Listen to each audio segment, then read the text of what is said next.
Nous avons essayé d'intégrer beaucoup plus tôt un classement des vœux en attente pour permettre finalement que les listes d'attente fondent plus vite et que le maximum de lycéens aient des propositions d'admission avant le baccalauréat. Comment ça se passe? Eh bien, tous ceux qui ont des vœux en attente à compter du 6 juin, Parcoursup les contactera en leur demandant, pour les vœux en attente que vous souhaitez conserver, c'est à vous de définir l'ordre de classement. Il faudra le faire avant le 10 juin, 23h59, donc vous avez le temps de réfléchir. Et puis, une fois que vous aurez classé vos vœux en attente, eh bien, à partir du 11 juin, on prendra en compte votre ordre de classe. Peut-être quelques éléments à retenir. Un, le bon réflexe, c'est de classer en fonction de ce que vous préférez. C'est ça uniquement qui compte. Est-ce que je préfère aller dans telle ou telle formation? Deux, vous classez le nombre de vœux en attente que vous souhaitez. Il n'y a pas de limite, c'est vous qui décidez.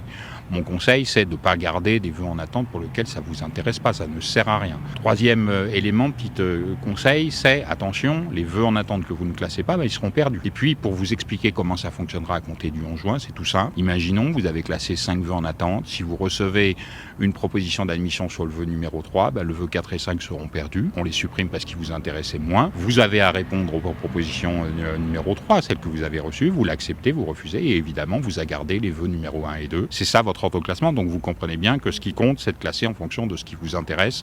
C'est vraiment la bonne question à